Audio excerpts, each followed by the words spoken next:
Sweet dreams are made of these. Ladies and gentlemen, let's get Schwifty on today's podcast. The wordsmith and the man with a black belt in vocabulary. That's right, Jason Hypes is back on the podcast. We learn about Jason's upcoming journey on the Pacific Crest Trail, and we discuss the evolution of EDC. Because Jason Hypes, he's been going to EDCs since it's been at the LA Coliseum, so we get the inside info on his point of view of that amazing event, the Electric Daisy Carnival. So take off your pants and your panties, shit on the floor, get Schwifty. And ladies and gentlemen, I've been watching Rick and Morty, so it's kind of in my brain right now. Great cartoon. Fucking hilarious. Love that Rick. And Tiny Rick. And Pickle Rick. A lot of Ricks to like. And Rick Grimes. It's pretty cool too.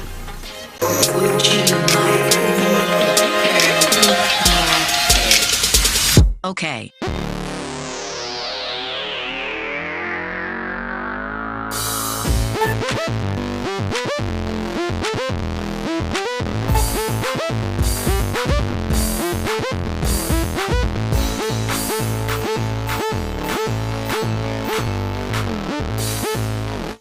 Cabin fever. What have you guys kept? Like, what podcast number? Oh, we are at. I've got it right here. Yep, number 68. That's cool. Yeah, 68, man. Super cool. Almost 69. Remember those levels we were talking about? Checking. 1, Sounds like 6, super 9, self-conscious 6, 9. about this chair. No, you're fine. Yeah. Don't even think about fidgeting, man. Yeah, no. Yeah, well, because we record in a cabin, the floors are wood, and we're using wood chairs, so sometimes if you move and creak, it kind of picks up on the podcast. So, Gotcha. Don't want people to be bitching and complaining. People are always wondering, they think we're hitting a bong every time we're doing this. I'm like, we're getting really high then on this podcast. But no, it is just a simple hookah. Ari Shafir is here in spirit. Yeah, right, exactly. Yeah, and if you've journeyed with us for 68 podcasts, these are like finite cabin podcasts. That's true. The number, it's dwindling down to the amount of times we'll be able to record in this cabin, because I'm slowly packing up all my shit, trying to sell or get rid of things that I don't need, or pack up stuff that I want to keep in storage. And then, I'm one step closer with the van. I replaced the rear window yesterday.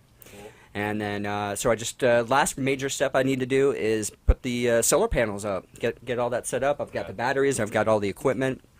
I just have to actually get everything in order logistically to make sure that I could safely get it all done and actually know what I'm doing, because electricity, like dealing with that type of stuff, it's a little intimidating. For sure. A little bit, yeah. Oh, yeah. I would be the same way. Yeah. But it'll feel good once you got it done. And, yeah, exactly. Then you'll be a pro after a while. Mm-hmm. Yeah, that's a great way to learn that sort of thing, is just hands-on.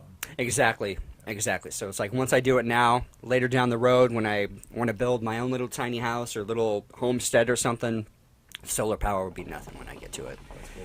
Quick and easy. My dad just took on like a whole, he's been helping out my grandma. She lives in like a mobile home park, like a senior living park. And, it just has an extra bathroom and needed to replace a bunch of the shower components because it never really got used and stuff like that. So called the plumber. Plumber came out, estimate $600, pipes, soldering, new equipment, stuff like that. And then he's like, I don't know, I've got some time, freaking YouTube. Yep. Savior, couple trips to the hardware store, a couple questions, bought everything you need, one foul up in between, but taught himself how to solder, did the whole replacement, cut through the drywall and everything, and then did it for, like, all said and done, probably just over $100, like $120. That's awesome.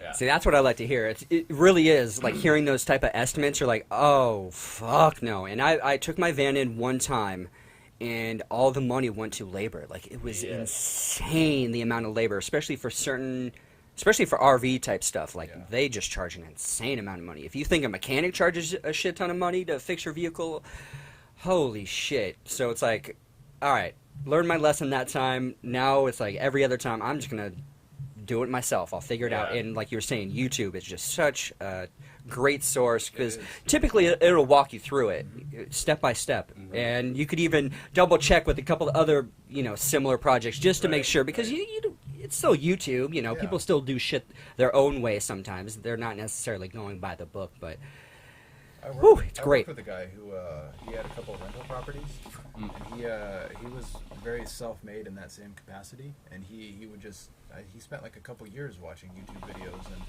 doing things himself, and sometimes learning the easy way, sometimes learning the hard way, and having to redo things. But I mean, he ended up doing everything from landscaping to drywall to plumbing to electrical, and he upkept. I think he had 3 properties, if I remember correctly. And when he wasn't working, he was fixing stuff at his rentals. And that's what he did, and he did it well, and he did it entirely independently of any kind of contractual work or anything. He just did it himself. Wow. It was impressive. Yeah, it is. And God, it saves you so much money. Oh, yeah. Especially, I'm sure with multiple property. It's crazy.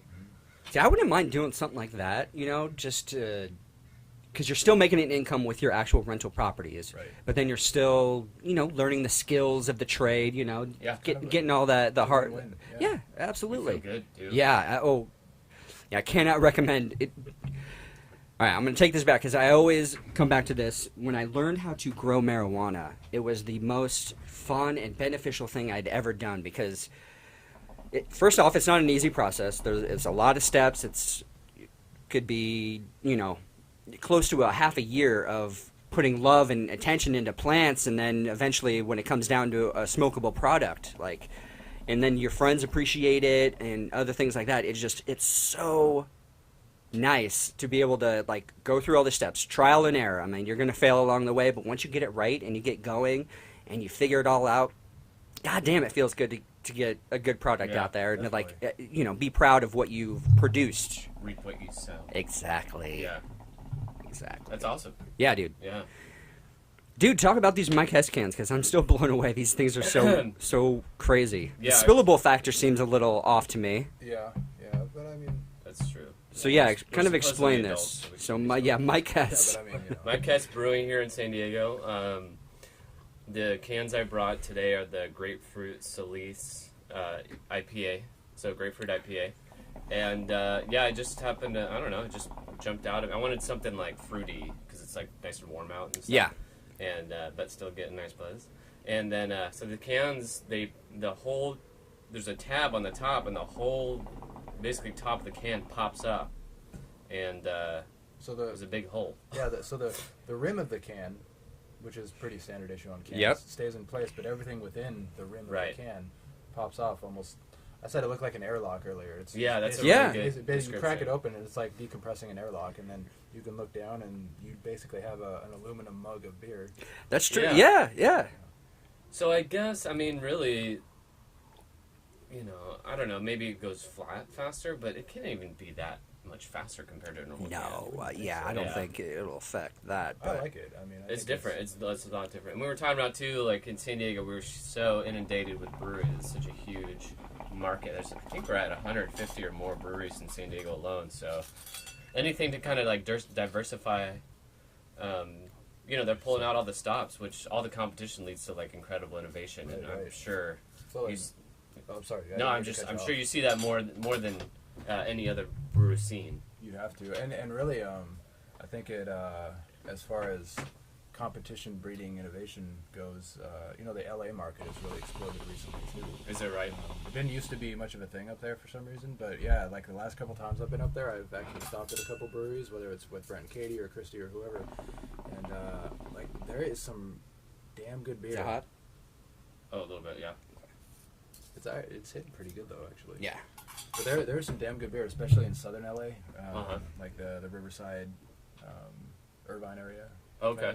I haven't really explored extensively up there, but I've been to a couple places up there, and I was at a place about maybe 2 months ago called the Phantom Carriage, and you go into this place, and it's like a... Is it a restaurant or a brewery? It's a brewery. Oh, okay, cool. I like that name. That's cool. Yeah, it's cool, but you walk in, it's it's sort of a mixture of like 1950s horror and like a death metal scene. which Wow. seems like a random combination, right? But Yeah. like you go in there and there's like a little bit of a lounge area with some seats like off to your right with a big screen. And at the time they were playing, I think Ash versus the Evil Dead on the big screen. And then Sweet. you walk over here and there's like, it's the sort of place where you would like expect Edgar Allan Poe to kind of be like the proprietor kind of a thing. Right. But there's Cool. like metal playing. Right. And you're surrounded by casks and there's all this like barrel aged stuff and everybody's super nice and the food there is actually like way above par for. It's like, it's usually pretty basic unless there's a food truck or something. Yeah. Most Yeah. places, in my opinion. But they had like super good food. Like their kitchen was just churning out all this great stuff, and their beer was solid. And you have to give your eyes like 5 or 6 minutes to adjust because you walk out of what is basically like the Southern Mojave. You Yeah. walk in and there's all this asphalt and concrete, and then you walk inside and it's just completely dark. So you're kind of blind for a couple minutes. But then once your eyes adjust, it's like it's dark, but it's like clean. Yeah. It's cool, and it's like it's not smoky at all, but it's like there's like kind of a heavy dark ambiance to it. Yeah. But everybody's super friendly. It's really, really cool, and the beer is like legit. It's really, really good. See, that's what I was wondering too. I right when you said like L.A., I was picturing like I wanted to know what the actual brewery was like because I pictured some kind of really niche, you know, ambiance like you said or something like that to really like differentiate themselves. Right. And it's just such a like creative town as it is, So you'd think there'd be like they'd put more energy into that kind of aspect. So that's pretty neat. It was just like that, and the area was in. You know how if you go up into like the Miramar area, if you want to go to like Alesmith or something like that, it's like you're driving around. It's like a random like industrial park or something, Right. and then there's a brewery there. It's the same kind of thing. Oh, okay. You can't see it from the street. You get to the address and you're like, cool. This looks like a storage facility or Right. something. But then you take the driveway and you go off to the left and you go down there, and then there's a roll top open. And you see a bunch of kegs inside. And you're like, okay, cool, I'm at the right place. And there's an entrance just off to the right. You walk in, and it's exactly as I described. And you're like, cool, this is just randomly here, but I love it. It's such a treat, and there's so many times I'm delivering to those industrial parks and stuff, and I swear everyone I go to, you come across a roll-up door that's a brewery and stuff, Right. and I'm like, holy shit, and I'm always trying to like take a mental note, I'm like, I come check this out, you never know, and like we went to one a few weeks ago in Miramar for like a trivia night.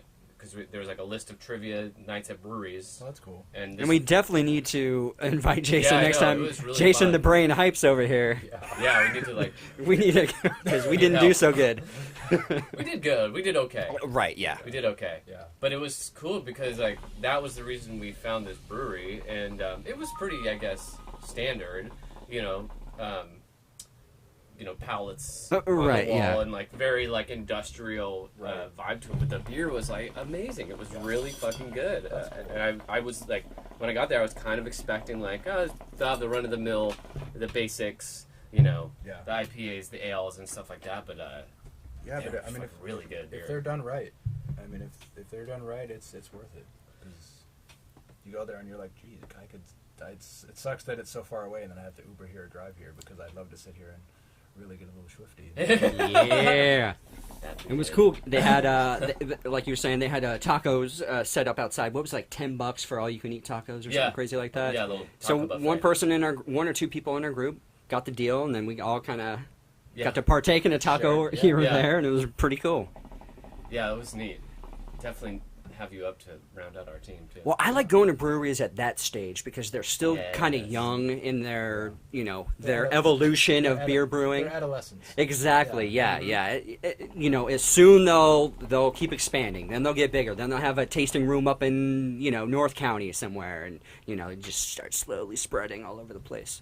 Yeah. Oh, and so going back to my cast, don't they have somewhere in North Park, right? A tasting room? Yeah. Yeah. Okay. It's over by And I think they're located. You guys remember where Wang's was? Yeah. Yes. It's sort of like behind there. Okay. Yeah. That's what I was thinking. The main Yeah. drag right there. Yeah. Main drag. That's what my parents always say. The main drag. Yep. It is.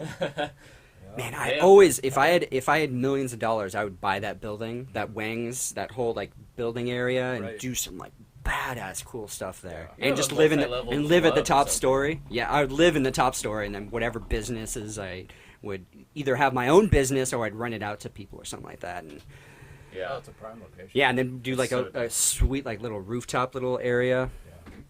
I think that's what San Diego needs. They need more rooftop bars. Oh, they really do. There must be regulations or something against it. I gotta be don't something, understand why something, more yeah, people I don't- don't do it, They especially only have them downtown. Yeah, downtown, and then some beach areas. Yeah, Yeah, a little bit. but more beach areas, like more restaurants or more beach areas need to have that because Even in it's North so Park, nice. They should have it. Yeah, definitely. so. It's like take some Definitely.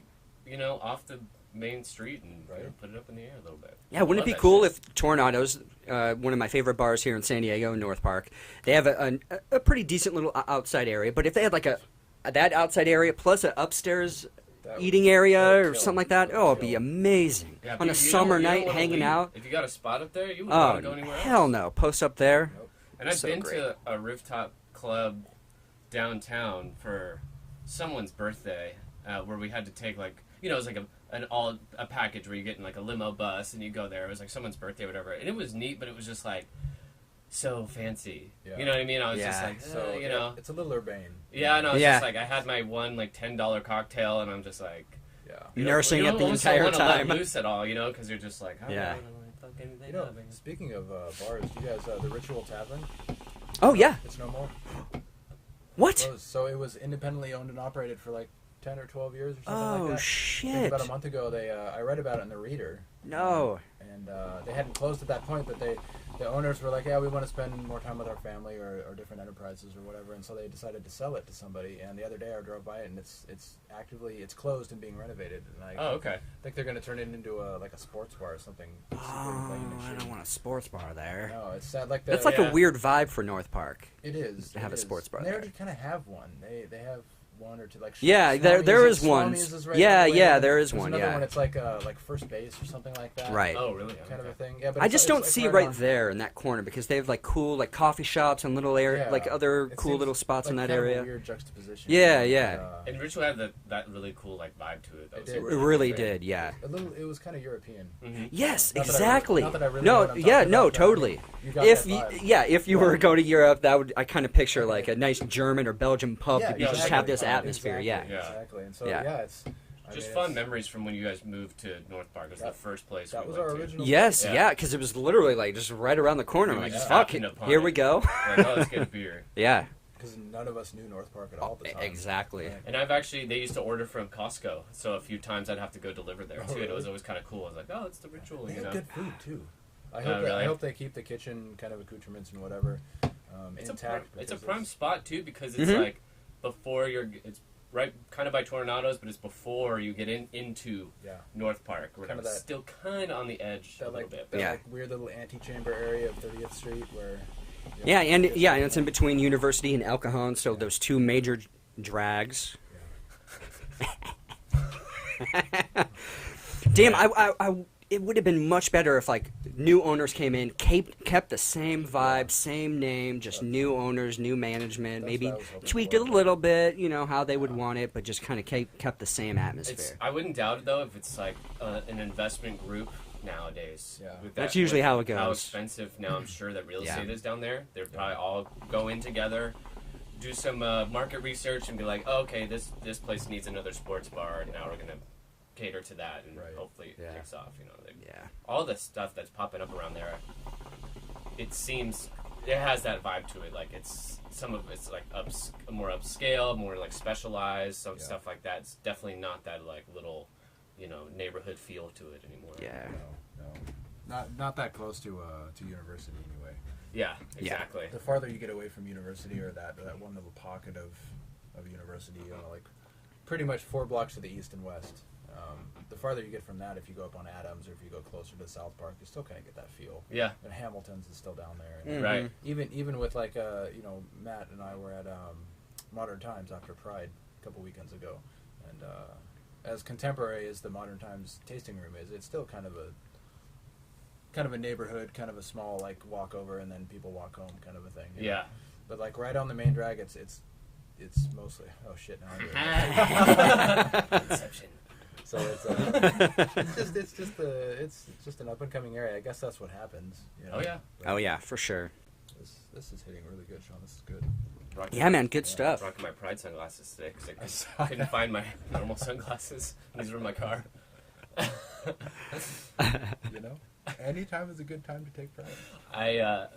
They're these rainbow colored sunglasses. I got when we were at San Diego Pride, and Were they just passing them out? Mission Freebies? Fed Nice. just passed them out, and I pulled up to Keg and Bottle to get these beers and stuff, and I was wearing them, and then I like got out and I was still wearing them. And I had this like moment of, because there's people standing outside, and I noticed they like looked at me funny, and then I got so self-conscious and they took them off. I was like, oh yeah, I'm wearing my fucking rainbow sunglasses right now. And they're probably Colorado Rockies fans, and you're wearing your Padres hat, and they're like, look, check out this Who guy knows? over here. You never know. It's Never a know. melting pot. It is. Maybe A they giant wanted to melting hang pot. out, you never I know. Maybe they're like, we want to talk to this guy, but we're kind of shy. Pride. Speaking of Pride, have you looked at any of the pictures you took that day? Oh yeah, I went through them. Are they pretty sweet? There's some good ones. Get some good ones? Yeah. And I'm sure as I look back on them, maybe later on, it'll be fun to like. You'll appreciate them later on, for Yeah. sure. You're like, at first, just because it's new, and then you'll look back and like, oh yeah, I remember that. That was crazy. That was Yeah. weird, or that was fun. That was interesting. Yeah. Yeah, definitely. Yeah, there was some. I posted one of them because it was the San Diego like Paralegal Society or something, and it was like getting you off since 1998. I thought that was just so funny. Yeah. And I got there was that random group that was like against circumcision that came through, and I had a bunch of pictures of their. It's not about the wrapper, it's the candy inside. It's not the wrapper, it's the candy, or something like that. I'm just like, what? It was like 7 people with signs just randomly in the parade. They probably weren't even in the parade. They probably just inserted themselves. Yeah, you never know. Yeah. I remember I took that picture of that girl with the EDC flag who happened to walk by. I posted that on the EDC Reddit page, and cool. it got a bunch of likes on it. People from San Diego were all like, "Oh my God, EDC!" You know, like. Yeah.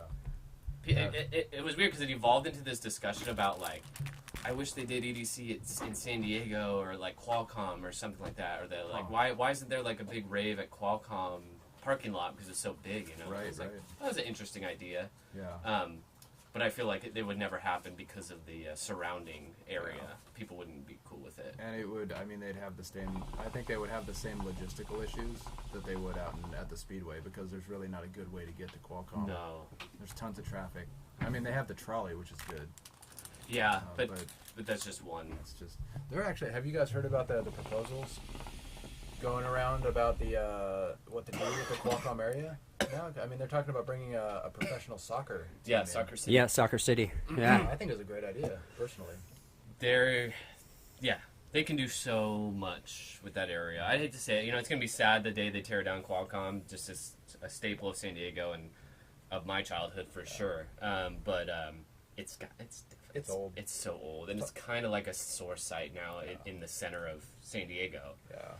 And it's lost its magic because at the time it was like one of the biggest stadiums like ever constructed. And Right. It's got one of the biggest parking lots in the world, apparently. Does it really? Wow. Mm-hmm. I just don't want them to tear it down and put up a bunch of fucking condos. Like, they're already in that area, like, completely congesting the area even further. Just build something cool, like a cool soccer stadium, or do something for SDSU or something. Yeah. Let's get something going. I've done a little bit of reading. I think there's 2, maybe 3 proposals out there, and they all kind of revolve around either turning into like a big park complex. So there's a lot of trees and grass and whatnot. I wouldn't mind that. I think I would not mind that. Has been kind of like, hey, look at us kind of a thing. And then it's all, I think most of the soccer franchises that want to come in have been okay with funding it themselves privately. So exactly. No taxpayer, nobody being... Yeah, because, I mean, we would be a new city for a major league soccer team, so it's like... It'd be hard pressed to like try to convince people like, hey, you should buy into this. Right. We've already tried buying into shit, and then we've been forced, like, as taxpayers, we were told we're not going to have to pay for this, but in the end we do have to pay for it. Petco Park. I think there's a lot of potential. Yeah, soccer is like such a new and exciting thing, especially amongst people our age. It was interesting going to Seattle this year because they have the Sounders up there, and it's like everywhere I went, like all the people we were hanging out with, like they were just like all about their soccer team, and I was like, oh, like, what is it about it? And they're like you go to the game and it's like they're like, it's a crazy fun atmosphere.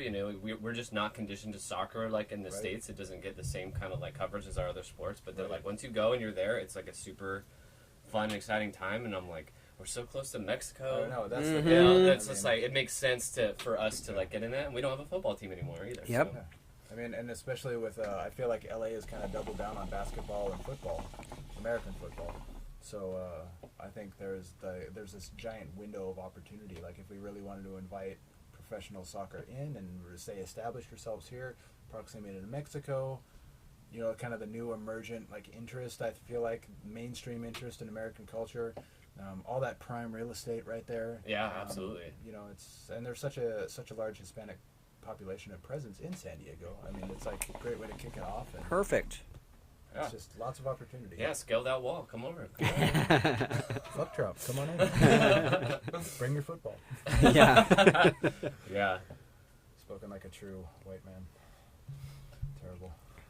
Do we want to get into some more EDC talks? Yeah, man. Let's get into EDC. We've been covering EDC a lot. An EDC OG here, pretty much in my eyes. So the last one we went to was your fourth one, correct? Fourth for me. Yes. Fourth EDC, and Jason was lucky enough to witness EDC the last time it was actually held in LA at the Coliseum, correct? The year before the last year. Oh, okay. So it was the year before. Okay. I went in 2009. I think the last year it was at the Coliseum was 2010. And Oh, okay. But yeah, I did see it when it was still in LA. It was Yeah, I just want to see like something. what's your opinion from that event that you saw then until the newest event, the newest EDC incarnation. And was the LA one during the day, or was it at night only? It was pretty much the same thing. Okay. Same hours. Just two days, correct? Just the weekend? It wasn't like a 3-day event? I think it was 3 days. Oh, okay. If I remember correctly. But you could, at the time, you could get individual. Oh, tickets. that's right. Oh, Okay. You could pay for one day and Right. come in as opposed to having to pay for all three, which I wish was still the case. But yeah. It was, Yeah, that would have helped you. It would have been better. It was better and it was worse. I feel like because in a way it was all they had a lot less space. So everything you see at EDC now was present and accounted for, but it was all condensed. Okay. And so walking from one stage to the other didn't involve walking across like an entire raceway. It was like literally walk for 5 minutes and you're at another stage. And there wasn't sound pollution from stage to stage? No, there it was wasn't. pretty good? The main stage was in the Coliseum itself, and then there were, I think there were fewer main stages then than there are now, but there were 3 or 4 outside. So there was there was like a drum step, bass pod-ish kind of a thing. It wasn't called the bass pod at the time, but it was like a kind of more of a hardcore kind of heavy, yeah, kind of a dubstep-ish thing. And then there were like art and sculpture. Did you smell that? Exhibits. Yeah. Sorry. I smelled some like rubber birding or something. Oh yeah, I get that too. Maybe it could be like wafting in from somewhere else. Oh, that's true. Maybe somebody else's barbecue. Never hit tire fire. Getting rowdy. It's not you, man. So it was cool. One thing when it was at the Coliseum, and possibly this was just like the effect was exaggerated from my perspective because I had never been anything like this before at the time. Oh, thank you, sir.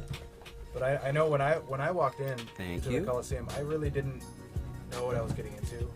Brent and Andrew invited me. They're like, "Hey, we're going to this thing called EDC." I'm like, "Is that an acronym?" They're like, "Yeah, it's Electric Days of Carnival." Was that their first time that I you think know so. of? I think Yeah? it was. And they're like, Brent had heard about it through his fraternity, and then Andrew was just like, "Oh, I have to go," kind of a thing. And then I just happened to be in the area. They dragged me along, and I was like, "Cool." They didn't really drag me, but I didn't know what it was. But I was like, "Cool, I get to hang out with my friends, whatever." They said it's like a lot of electronic music. I didn't even know what the acronym EDM was at the time. Yeah. So I was like, right. well, That was before it was like really crossing over, right? It was, yeah. It was still a it's little like more, just a couple years before. Yeah. It was still it was a little more underground at the time than it is now. But I went there and you get there and like you hear like this throbbing, right? But it's very muffled and very kind of deadened by the walls of the Coliseum and the bleachers and whatnot. But it's obvious that some kind of massive something is going on. And you get the periphery of this thing, and there's like all these giant sculptures and stuff, and there's this side stage here and some people here. And it's really, really cool. A lot of really cool ambiance, a lot of really great energy, but it's all very condensed into the periphery of the Coliseum, right? So you basically it's just a giant ring of cool stuff around the Coliseum, but it's not a very wide ring, right? Okay. So you can walk the periphery and see all this stuff, and we're like, cool. The whole time there's kind of this omnipresent, ubiquitous throbbing in the background, right? And you just kind of get used to it after a while, but like you never really lose track of it. And then when you decide to head into the main stage, you getting into the Coliseum, you go through, there are several like concrete tunnels almost. It's almost like walking through, it's not very well lit, and at night it's like walking kind of into like a bunker or something. So there's just like this long hallway, high, all concrete, high arched ceilings, and you walk through. As you progress towards the inside of the Coliseum, the throbbing gets louder and louder and louder. There's all this crazy flashing light up front. You're like, whoa, what in the hell? And you get in there, and then all of a sudden there's just like this massive, like it's like hitting a wall.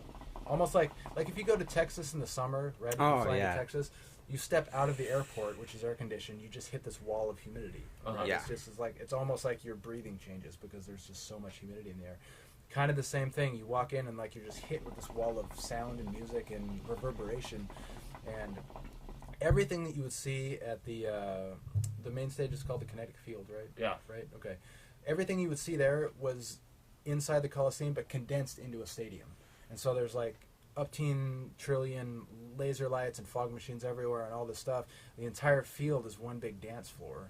Okay. And there's this giant stage complex at the end in one of the end zones. And of course, because it's inside what is basically a giant bowl, a concrete bowl, all the sound is contained too. And so it's a very, very, I'm doing a really poor job of describing it. Oh, no, great so. job, And an you awesome walk in, job. it's hard to describe. It's like the air thickens. Almost. And I mean, I'm not exaggerating. Like you walk in, you're just like, you stop for a second, you're like, holy shit. It is definitely imprinted in my mind as one of like the most impressive sights that I have seen to date, because you walk in, there's just like, it's a completely different world in there, and there's like giant main stage. Everybody's happy, everybody's having a good time, everybody's super friendly, but it's all very condensed. And so you walk in and make your way down to the floor if you want to, or hang out in the bleachers for a while. It doesn't really matter, but yeah, it was a lot of fun. Really. Are you really able cool. to, like, all the seats surrounding the event? Are you able to access there, or just one section, certain portions? It was like, okay, so like I said, the main stage was in one end zone, right? Yeah. So from the main stage to the left and the right, out was all open seating. Behind the main stage, you couldn't go. You couldn't get in. Yeah, so gotcha. The curvature behind the main stage you couldn't get into, but everything from, even with the main stage, moving back from it was open seating. Okay. So you're saying that the main stage was the only stage inside? It was one massive stage. Yeah. Okay. So there was more stages on the outside? All the other stages were like peripheral. parking lot? Yeah. It was either on the grounds, like just outside the stadium, or parking lot. So, okay. Yeah. Interesting. So it was a cool setup. That is really cool, because I'm trying to imagine now. I mean, like, Kinetic Field in Vegas is a spectacle unto itself. Yeah. It is kind of separated a little bit. You know, it's at the very end of the whole venue. Right. But that is pretty neat to imagine. It's almost like that first year we went to EDC and we're like, you know, going all around, and then we discovered the main stage towards the end, and we're like, holy fucking shit. You know, it's like, it'd be cool to be there immersed in it, and then you just like walk through a tunnel, and then like there's the show, you know, like right in the center. It was cool. It was very trans-dimensional almost, because you walking in or out of the tunnel, you either come into this like crazy bubble of just like EDM madness, and then leaving again, you're like, oh, you're like back out here, and there's still a lot of good music and stuff, but it's a little more street festival-esque, as opposed to like contained, just the saturated like come down here and dance kind of an atmosphere.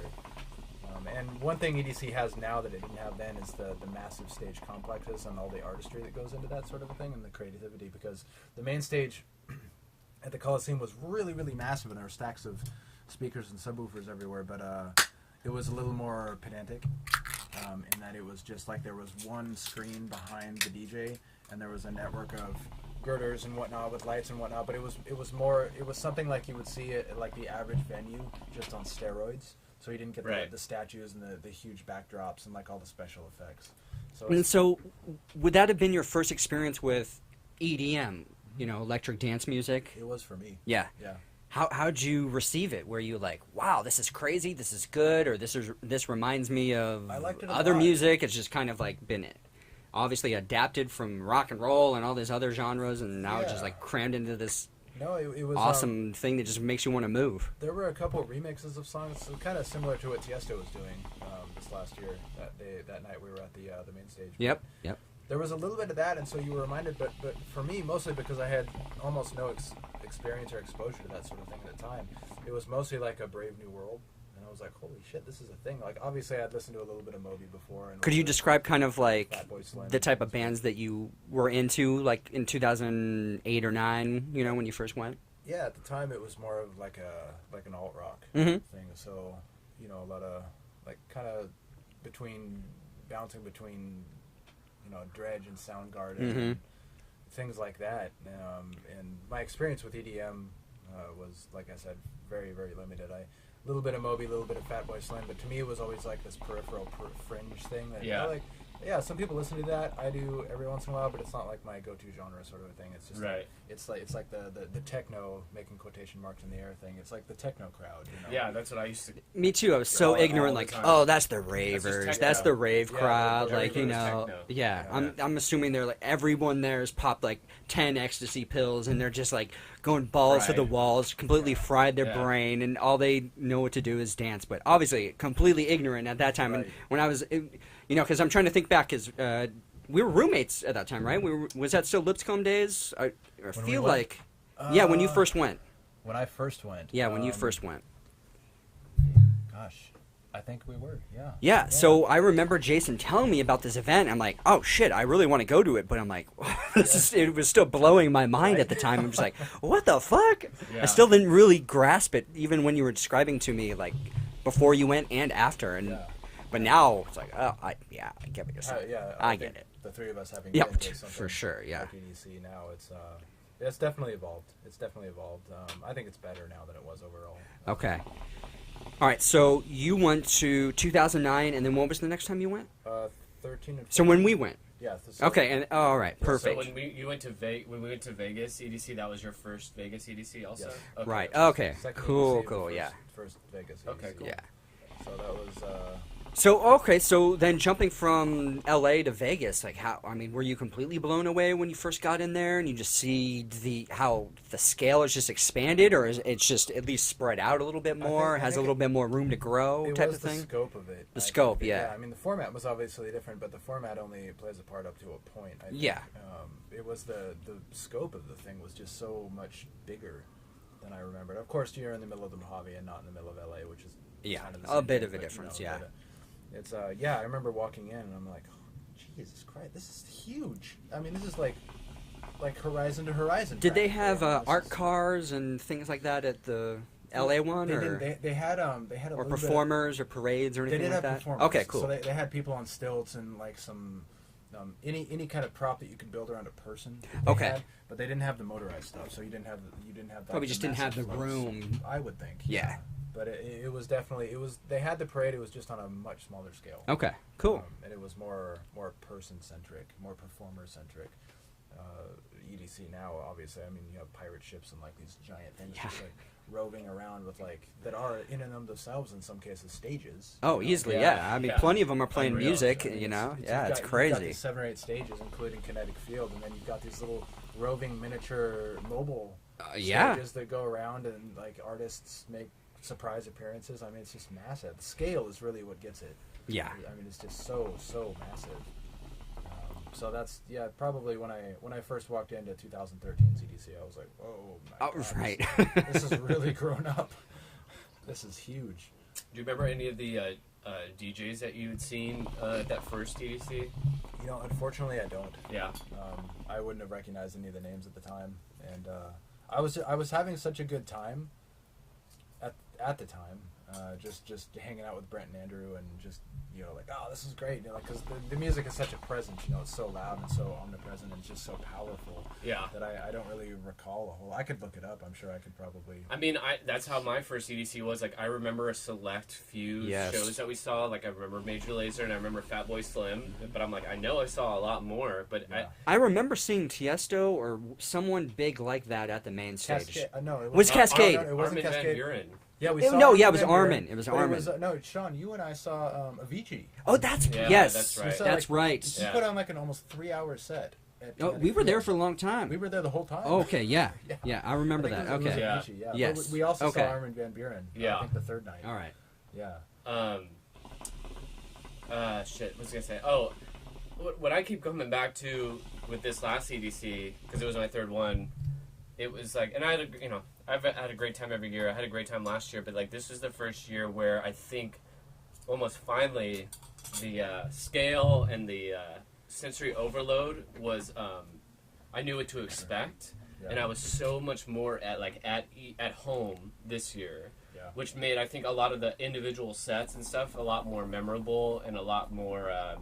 I just had a much better time. I had so many of my friends there this time, you know, and we all kind of had been there, you know. We only had one new person, really. Right. And Bill, right? Yeah, Bill, it was his first time, and then he was having a great Bill time. fit right in, though. Yeah, and I was like, he was having, like, you know, it's like, I think that's the magic of it, is like you are empowered by everyone else having such a good time as well. And out of the many concerts and the many, you know, other kind of festivals I've been to, it's so different in that respect. And then, not to veer off too far, but I'm sure Sean will recommend this Burning Man documentary. But they touch on a little bit, you know, just the, you know, humans, like we evolve and we get so much from coming together and experiencing something as one. Very communal. And very communal, and it's just so easy to lose touch with that. And even in the 1 year in between when I went last year and then this year, I just really did forget, kind of like the magic or whatever, and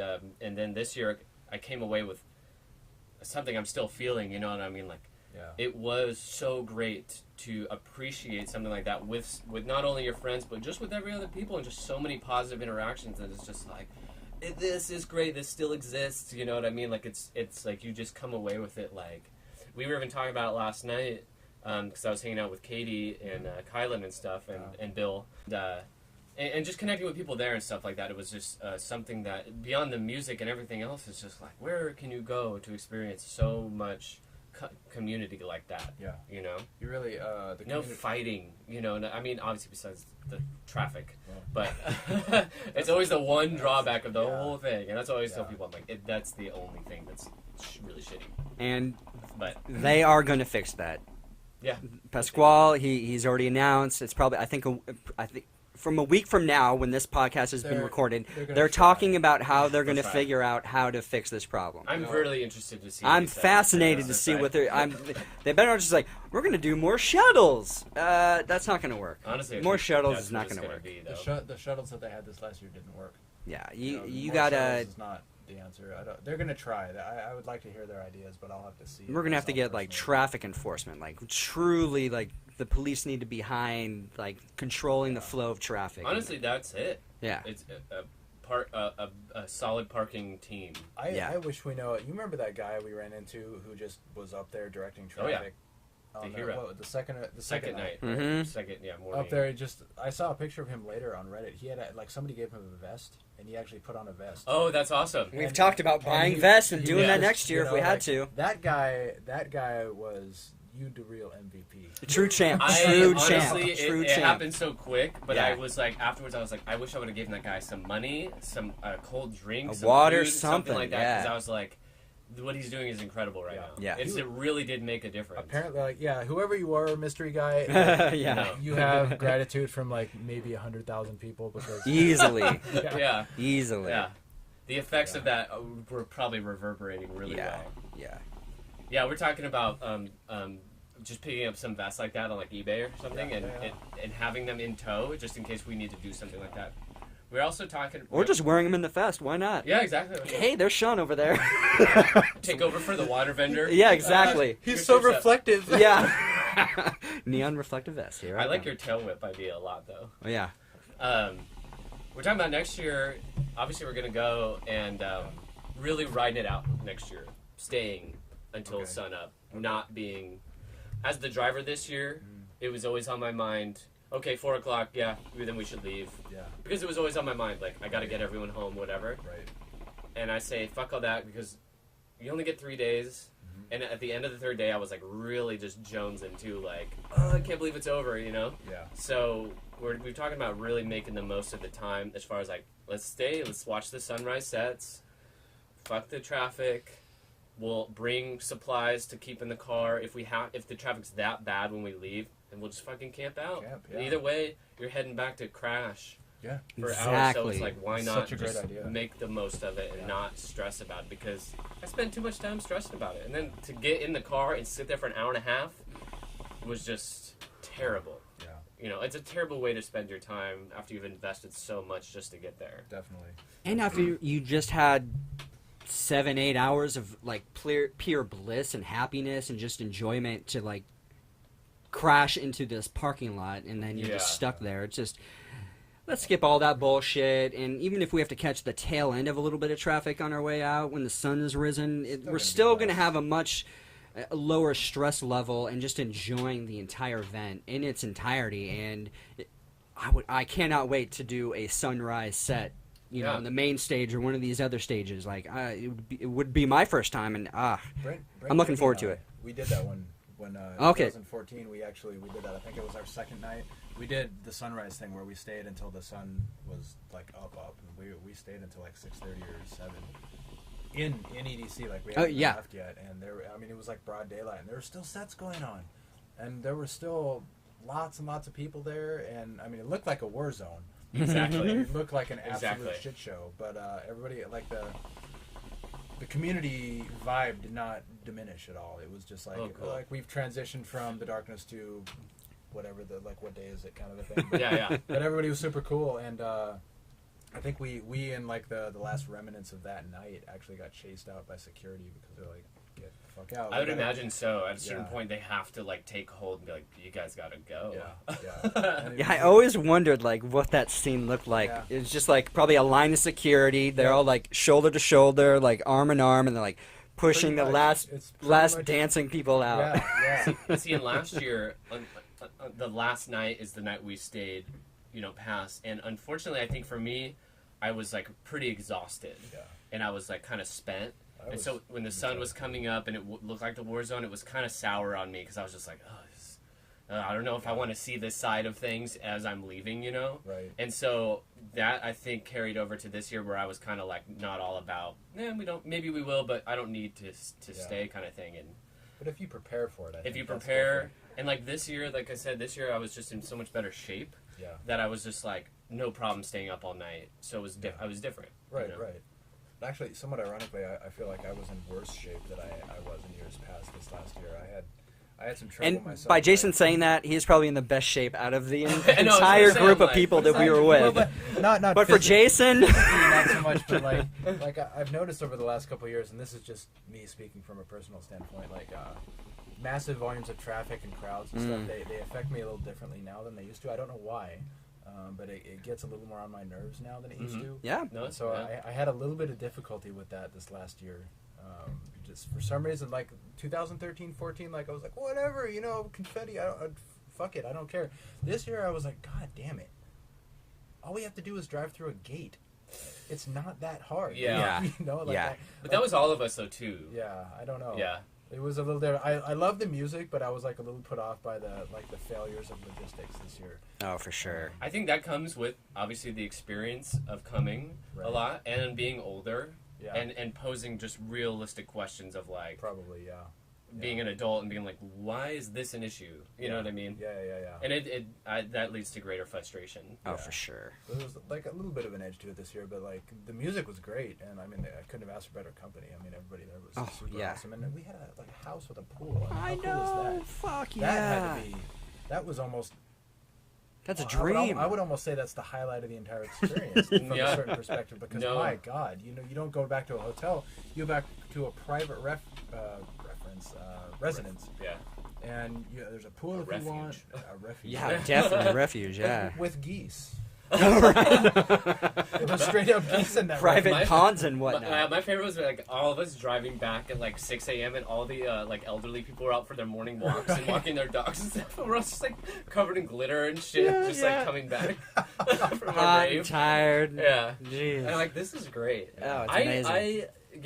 And I've said it before, but I'm like, I did not miss the strip at all. I thought because after so much activity, getting it really far away from it and having peace and quiet, and then also a space to your own and then to share with just your friends. It's not, Right. it's not like going to a pool at a hotel where it's just like, oh, more people and Yeah. tourists and like they're not there for the event, you know?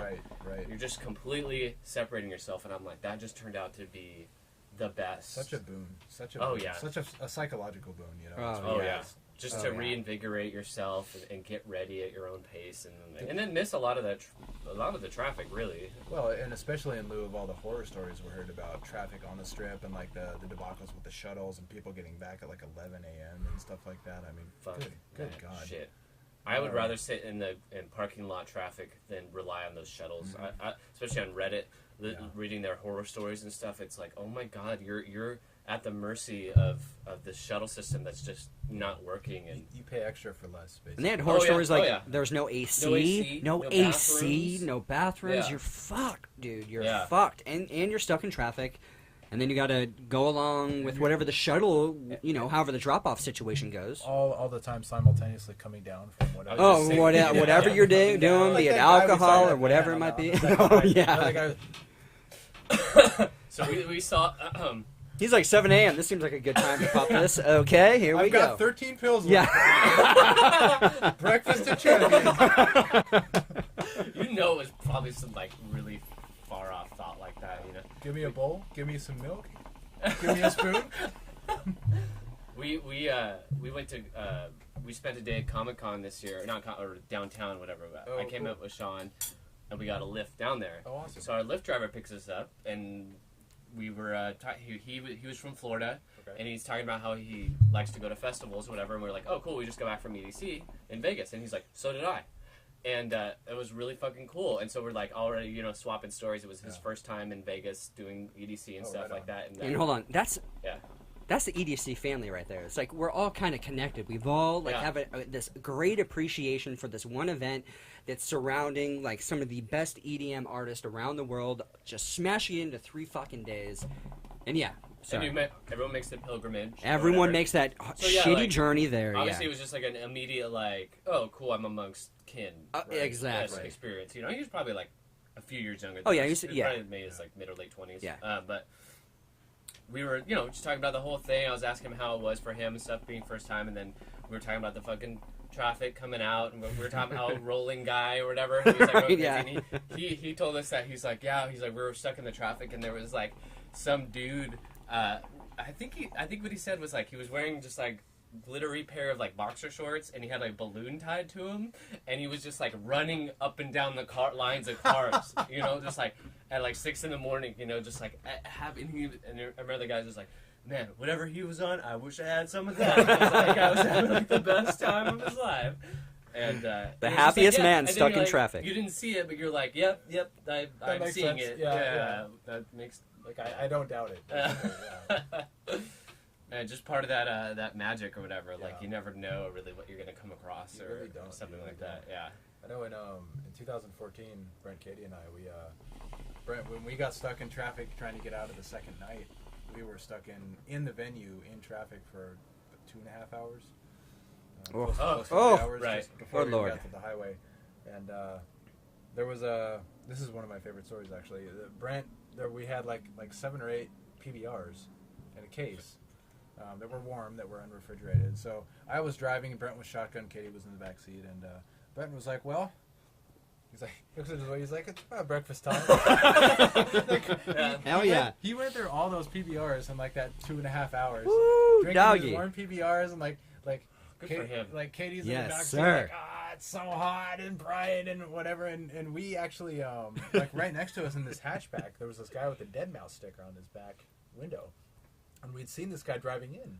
Oh, too. cool. So we're like, it was so bad that people were like, had their cars shut off and windows rolled down and stuff. So we struck up this conversation with this guy in this random hatchback, trading stories about like shows we've been to and whatnot. There were like people like actually sunbathing on the roofs Oh, of jeez. cars and vans and Yeah. whatnot. Like there were like groups of people in minivans and stuff, kind of like us. And Wow. there were like towels and like people sunbathing, and like people passed out in other cars, and like people on the highway were stuck too, like going into Vegas. So like people would actually get out of their cars and go over to the chain link and like talk to people on the interstate and be Wow. like, hey, what's up, guys? And these are people just like trying to go to work and shit. You know? Like, hey, what are you guys doing over there? Like, oh, we're at EDC. And you're like, the fuck is that? You know? Right. So there's all this like crazy interchange, and we had so many interesting conversations with so many random interesting people just stuck there. Yeah. Like in this shitty parking lot. And it was really incredible. See, that's what we're talking about too. Like, I mean, even on the like extreme end, like, oh, we should like bring like an easy up and like a griddle, like a propane griddle and stuff, and just might as well start making food and like, you know, recovering and stuff. And then I'm like, we'd probably just meet a bunch of people all just like leaving the fucking like, venue and hanging out. And come over and like have a sausage or something. Yeah, exactly. Just making it that's such a great part idea. of the community type thing where you're kind of like giving to the people around you. And basically, like, start the after party. Yeah. Right. Yeah. At 8 a.m. But that, I mean, at EDC, that's what you do. Yeah. I mean, and if you literally have can't leave, then what better? Really embrace the situation. I think that's a great idea. That was like probably my biggest not regret, but like hindsight. Coming away from it, like, oh, we could have just future opportunity. Not been so distraught by that situation, right, and then obviously getting there next year will be a different situation too. Just taking the most straightforward route, not worrying about the fucking trying to shave 2 minutes off the drive by obviously getting, corralled into some bullshit traffic. And then there's construction issues that hopefully will be resolved by next year. Right. That will fingers crossed. Yeah, you never really know though. Well, I mean, there's opportunity anyway. Yeah. So we're always talking about next year, and all of us are preparing. Every time I see like Bill or Katie or whatever, it's on their mind too. So where do you stand? Because Jason will be. He'll be hiking the PCT. God damn it! I mean, he'll be experiencing a journey that's unimaginable. I mean, I'm going to be out on the trail. I mean, knocking on some. Yeah, there's plenty of wood to knock on here. Barring any kind of catastrophe or injury or something. But I mean, I'll be out there. But I'll probably be in a region, just kind of brainstorming and ballparking into my head. I'll probably be up somewhere kind of synonymous with that area. So at the time, I would like to stop by. I would like to get off the trail and stop by at least for a night and like come party with you guys and do the thing. Right. Even with all the anxiety that I experienced this last time, like EDC is still EDC. Like the music is just phenomenal, and the sense of community that you get that we've just spent the last 20 minutes talking about. It's very real. It's a very real thing, and I would very much like to experience that again for a 5th year. And it'll just depend on where I'm at and the logistics of like my getting off the PCT and somehow getting into Vegas and then back out to the trail. So it's I'd like to. We'll see what happens. It would be interesting. If the logistics were to play out, that'd be awesome. I think it'd be interesting to navigate that kind of journey, but I think it's entirely possible, and you've got us to at least work with, and of course, for sure, we would make some kind of. Well, I wouldn't ask you guys to go out of your way. I know, but we would do that, though. I'm just saying. Oh, yeah. You don't have to ask, Jason. Just let us know. I mean, getting out that there would and add to back our journey. Like, it would add to the adventure, to the story. Hiker and taking him to Vegas for a weekend. I'm picking up this like random like homeless guy. I hope you have a giant, like, huge beard, and you're just like disheveled and just like trail, like happy. You're just right in that wave of just. Bring me a gallon of water. Yeah, right. Because you're going to be stuck in a van with me for a couple hours. Right, I don't want to destroy anybody's olfactory sense. Oh, right, yeah. That's so true. Yeah, you'll be a smelly man. Yeah, depending on where I'm at and what I'm doing. But, I mean, I think it sounds like an interesting challenge, an interesting opportunity, definitely. I'd love to go out there for, a day or two and just kind of be amazing. I think obviously not doing the trail, but speaking as someone who knows people that have done it, it would probably like be a welcome break in what you're doing. I'm sure. And to revitalize yourself, even if you just come, God willing, we have that house again, and you're just chilling in some fucking AC and a pool and a shower, and you're just like hanging out and eating all. Jay's like, fuck the pool or fuck the shower. I'll just jump in the pool. Exactly. I don't need no shower. Right. By then too, you're going to be appreciating every little tiny, whether it be handout or break or anything like that. Like I know that's been like a resounding effect from being on the trail. It's Definitely. just like I have no doubt. I Yeah. have absolutely no doubt that I'm going to get to a point where I'm like thinking back to all the things I take for granted now, absolutely. and I'm like pretty sure I could do with that right now because that has so much value to me. Right. Yeah. And all the other bullshit you realize you could have done without, too, would be a big Looking forward to that. you know, philosophical kind of realization I think that you have. Looking forward to that actually. Yeah. Yeah, it's gonna be an interesting. It's gonna be an interesting turn of events. Yeah. For me out there wherever I happen to be. But yeah, I will definitely keep you guys closely apprised. Well, And, Yeah, definitely. get us up to speed. Where are you at right now with your trail planning and everything? I mean, we're So I haven't plotted out 1 month closer to the big day. I mean, it's coming Definitely. up next year. It's right around the corner. So I've been kind of working on gear one step at a time. Okay. I had a very kind of a basic foundation, but I mean, there's obviously things that I need and things that I need to once I acquire them to break in and whatnot. So I just got done with footwear. I did some research and did a whole lot of things. And You're doing it right because I mean, trial and error. You got to try it out and then Exactly. make sure that it's gonna the Get correct me to- equipment's gonna get you along. I mean, because goddamn, you're gonna be logging a lot of miles, sir. I know. A lot of So miles. I have some. I've been working on footwear and clothing. Been doing a lot of research into sleeping bags and backpacks. So I think I haven't purchased a backpack or a sleeping bag, but I know what I want to get. It's just I'm gonna wait actually until the end of summer, until closer to Labor Day, see if there are any specials, any sales. Oh yeah, good idea. And then, if not, no big deal. I can grab one. But I think the last major component I need to get would probably be the sleeping bag and the backpack. After that, I've got the footwear and the clothing and all that. And then once I get that, I can kind of take those out and trial them on a couple overnights and Nice. things like that. And once I've gotten that and I feel comfortable with what I have, then I'll probably focus on the logistics of where I'm going to mail my resupplies, Right, how many miles a perfect. day I'm going to do. And I've been looking at it, but very kind of giving it more of a cursory look, just kind of estimations and ballparks in my head. So I haven't nailed down any of the actual mileage or resupply points concretely. But, So someone planning, kind of in the stages you're at, like how are you getting your information? How are you acquiring, like this is a good backpack or these are good shoes to wear. This is a good tent to buy. Like how are you getting your info? I mean, I have things that I'm looking for. Okay. Certain traits or abilities that gear will enable me to have. I mean, So like, do you go to blogs, YouTube? everything. Oh, okay, So everything. I Anything go you can get reviews, get blogs, info YouTube, on. Okay, whatever. So perfect. I'm looking for something, and I do searches, and I'm like, okay, these look like potential things that might work. So I do more research into those items specifically, check out their availability, see what people are saying, and then like with the footwear thing, Because that's got to be number one, right? I mean, Yeah, these I are mean, like it's- tires on your car. I it's a mean, thing, it's yeah. got to get you somewhere. So with the footwear thing, it took me much longer than I thought because I envisioned I knew I would have to like look around for something special because people tend to talk from the reading I'm done and having not done any long distance hiking like this before. People tend to fall into one of two categories. They either go with the traditional hiking boot or they go with like a pair of Nikes, like Okay. trail runners or something. And you can go through a couple of pairs along You this can, entire yeah. journey, correct? People usually Yeah. swap them out every like 500 to 800 miles, Okay. kind of a thing. Wow, So I that's don't- crazy to yeah. think about. I didn't really want to go with like the minimalist like trail running shoe kind of a thing because I want something that's a little more robust, something Just going that- barefoot. Yeah, I should, right? So, something that Work gives you a little more work up those protection, calluses. right? And Hobbit style. Yeah. Yeah. And, something that gives you a little bit more stability and protection because I had that run-in with that snake up in the Oh. Sierras, and I was like, I don't want like if I get like if a snake lashes out or something that I don't see or something, I don't want to be stuck in a pair of Reeboks, But at the same time, I don't want to be wearing a pair of traditional hiking boots that weigh like 5 pounds and lugging all that and kind of a thing. 2.5 pounds on each foot. Because is kind of a weight problem. weight Oh, yeah. is so important, correct? I It mean, is, you're yeah. everything. Every ounce counts. Yeah, every basically. ounce. That's right.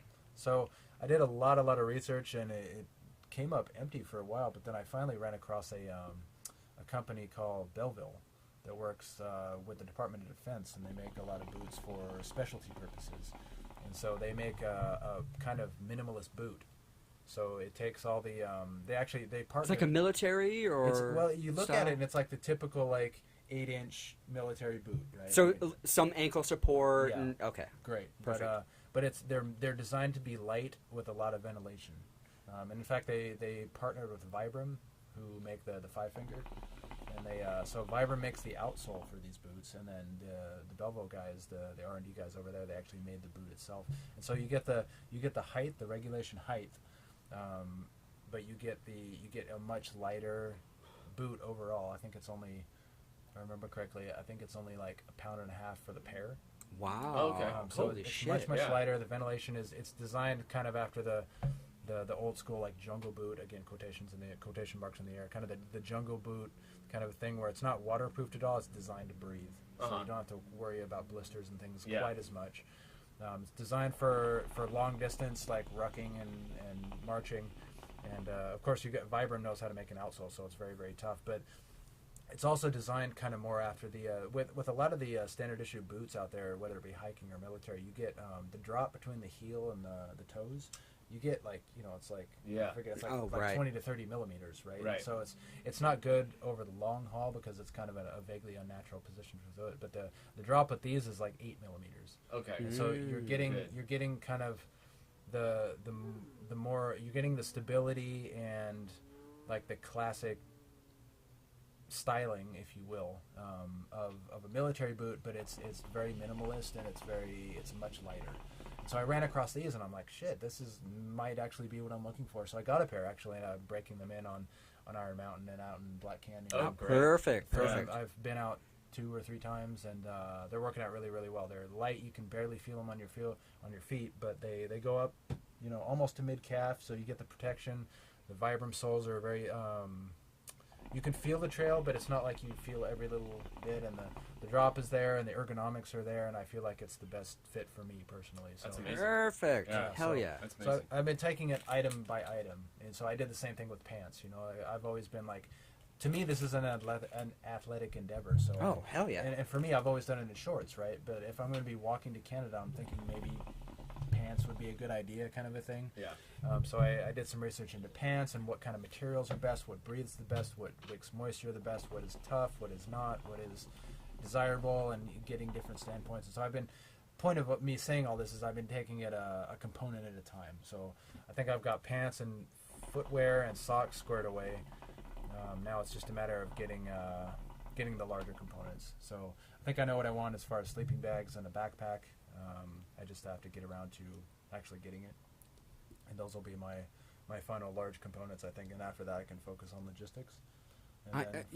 For people that aren't familiar with the PCT, I mean, you're starting, if you go from the south up to the north, you're dealing with desert and then snow and everything in between. So it's like you really need to be prepared for everything. You do. High temperatures to really, really low temperatures. You I'm are going on a crazy adventure that you're going to learn so much from, and it's going to be insane. I can't wait to learn like what Jason's trail name's going to be. Yeah, exactly. I want to find out. We'll this, create a totem just for that. That'd be awesome. That'd be awesome. I have this Customize it out in Vegas for you. You could. I have this daydream about bringing a full bat suit with me. I don't know if this is actually going to happen or not, but I have this daydream Batman? of bringing like the Batman bat suit, and then like randomly, like just changing into it and like posing on top of boulders. Yes. So, like, and then changing really quickly and then continuing on my way. So there's That'd this be kind of like great. over the course of 5, 6, 7 months, however long I'm out there. Yeah. Like this mythos develops about like everybody starts talking about that. Who is Like, the Batman? Who is there's some asshole out here who thinks he's Batman, and there have been sightings all over the place, but nobody knows who this guy is. That would be kind of a thing. great. And I so like that. You could just get like a really, I even have one, a really lightweight Batman mask. Like a cowl and then, just aim your photo where you just kind of like, it's kind of ambiguous of who you I are. was thinking it would be fun to make like a Batman on vacation vlog or something. Like Batman. So fun. You do plan on at least chronologically I do. your I do. adventures through a Yes. blog or vlog or something Yeah. like that? In Okay, fact, awesome. Perfect. In fact, I was meaning to talk to you, Sean. One of the other pieces of equipment that I Mhm. really want to take with me, I was thinking about investing in a decent camera. Okay, all right. So- I will definitely point you in the right direction because there are plenty of good lightweight, good cameras out there that will That's what I'm like carrying. be able to record good video, like high depth, high definition, Right. but still be lightweight. So yeah, after the podcast, I will definitely hook you up. Yep, Awesome. Yeah, absolutely. definitely offline, but Cool. long story short, to answer your question, just one component at a time. Yeah. And getting there slowly but surely. Look forward to kind of journeying with you too. Oh, fuck yeah.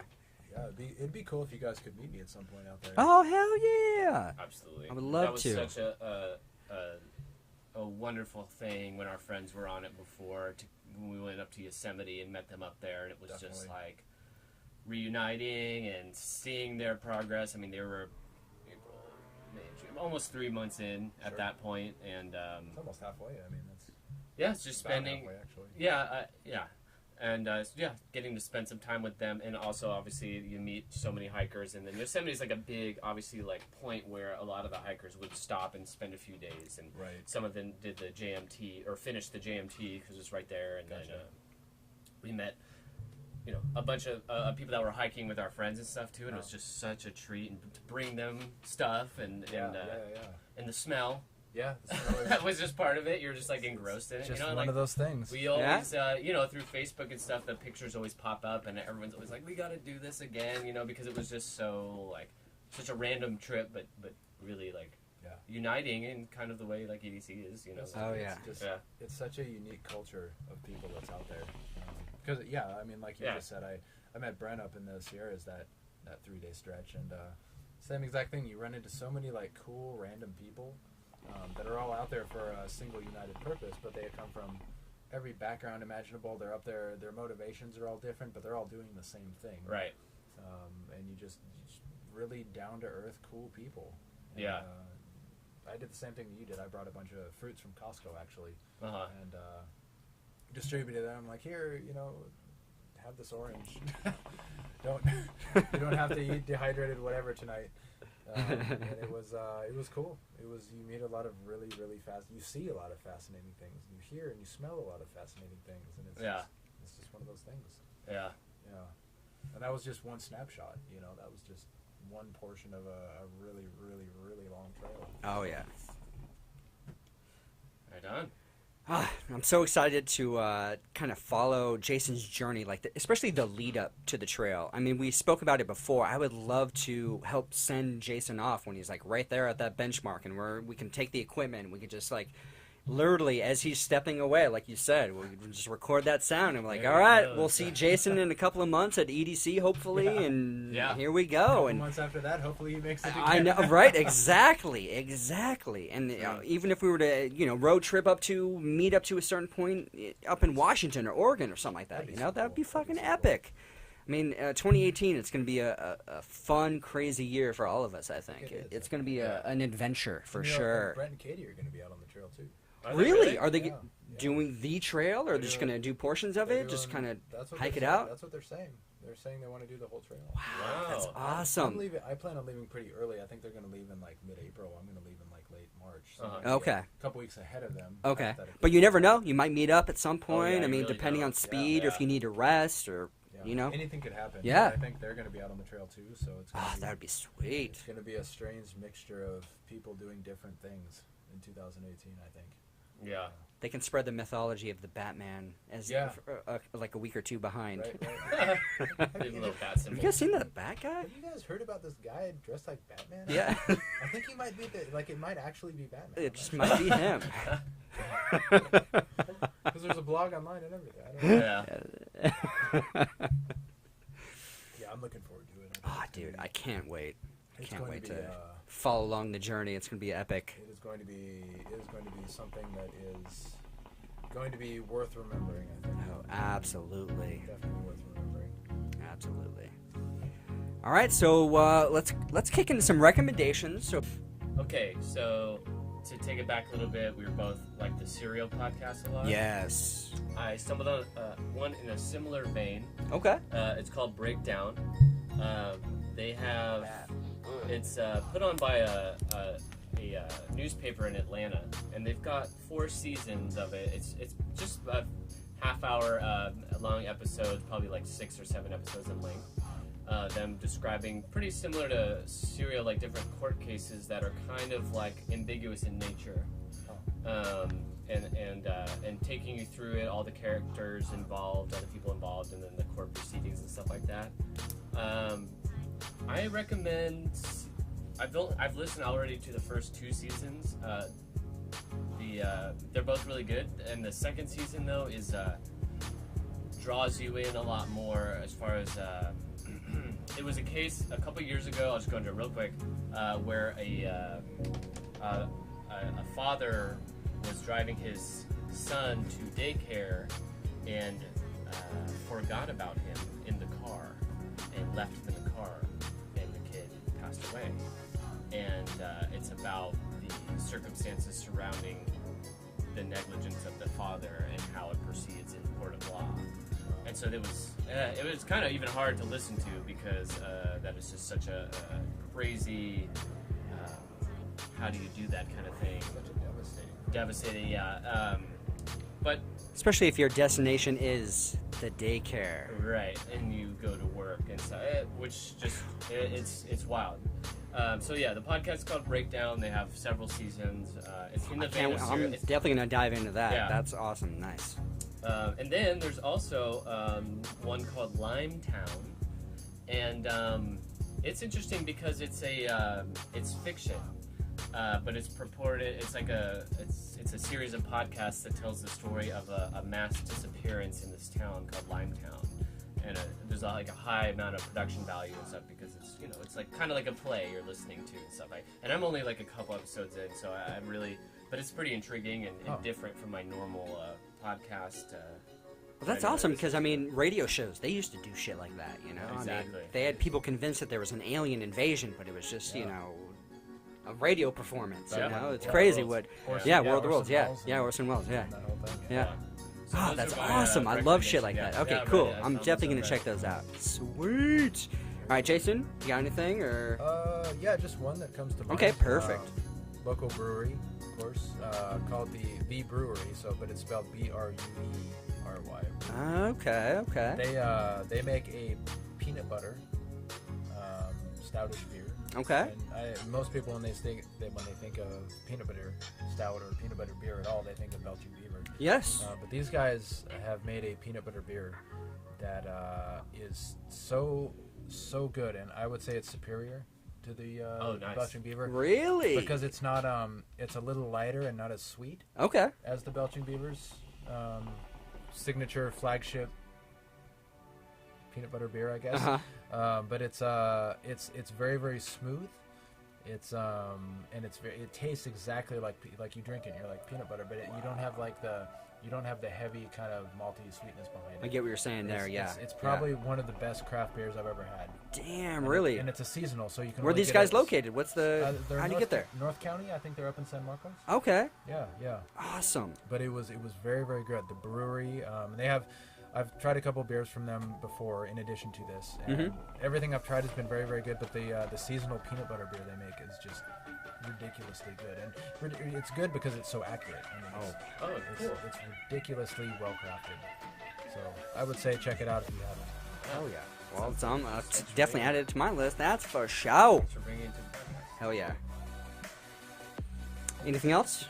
That's all I can think of. No, that's great. All right, so I've become obsessed with Burning Man. Our friend Sarah McAllister, she said that she gets the opportunity to go out to Burning Man this year, and I've just been kind of, obviously you hear about Burning Man, you know, it's a thing, you know what's going on out in the desert in the summer at some point, but now I've really looked into what Burning Man is, especially after EDC. In this last EDC, I've got a new appreciation for this. Like we were talking about, it's like an EDC family or an EDM family. There's just like a tribal thing behind it. And Burning Man is something that's completely up my alley. Like you just hear like the stereotypical things kind of about Burning Man, but it's so much more than that. I mean, you're just getting like surface level opinions from people when they're talking about Burning Man in a way. So it's like, I've just been really diving in deep. And there's this guy, his name is Mark Day. He's a Scottish guy. I told Matt about this guy, and he's got a couple of videos, and he actually has a shit ton of videos, but these videos, they're called 24 Hours, hold on, let me get it, 24 Hours at Burning Man, and he's got from like 2012 leading up to the latest one. So, and they're basically like, some are a little bit longer than others, but like an hour and 20 minutes long, but he basically just chronicalizes his week week time at Burning Man. I know it says 24 hours at Burning Man because his first one, he was there for literally just 24 hours, but since then he's been going to Burning Man for years and years and years, and I just highly recommend just researching Burning Man. Just YouTube Burning Man. Go. I'm sure there's plenty of blogs and vlogs and all these other things, because I've just been diving deep into it. And next year, I'm definitely gonna go. That is my number one thing on my list besides EDC for next year.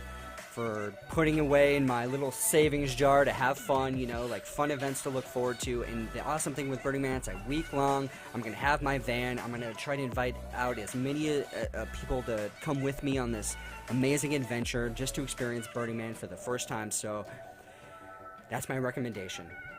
Cool. Check out 24 Hours at Burning Man. He's got a bunch of different incarnations from year to year. His YouTube channel is Mark Day. Check it out. Definitely recommend it. Then you can hit up Cabin Fever Podcast and all those wonderful podcasting platforms. Just search Cabin Fever Podcast. We are out there. You can find me at Sean Evans Photo at SeanEvansphoto on Instagram, Twitter, all these other social media platforms. Find me. I am out there. Matt Winnie. Where could the good people find you? PACMAT.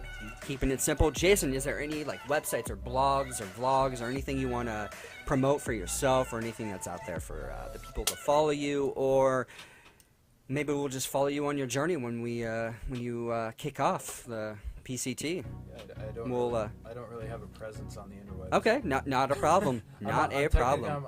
Technically, I'm on Instagram, but I think there's only one picture there. So. What's your thing, dude? Let me know. I want to follow you. It is nothing but hype. Oh, I like it. Yeah. I like it. All right, you got a new follower coming up. Occasionally, I post things there. So if you are bored, check it out. Awesome, dude. All right. Well, thank you, Jason. Really appreciate all the info on EDC, on the PCT, and everything, and just like touching base with you. It's been a great Sunday afternoon. All the abbreviations. Thank you, sir. Thank you guys for having me on as always. Bye. Adios.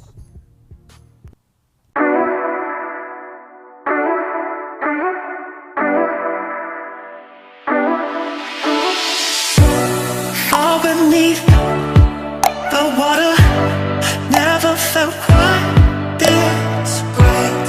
Ecstasy, nirvana, is this the afterlife? No sounds surround us.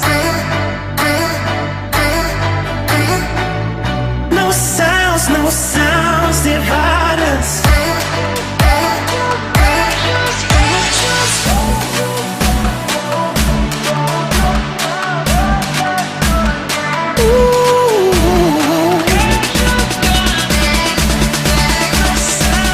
No sound. No sound. No sound. No sound. No sound.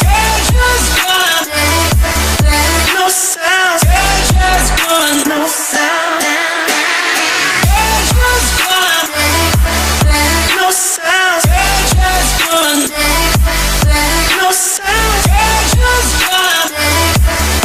No sound. No sounds divide us.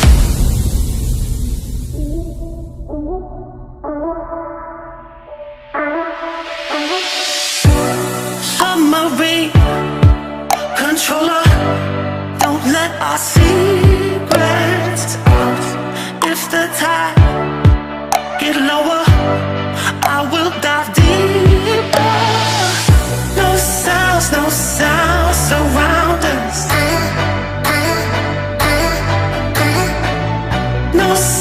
No sounds divide us. Ooh. No sound. Ooh. No sound. No sounds. No sound.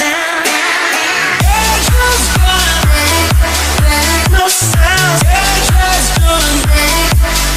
No sound.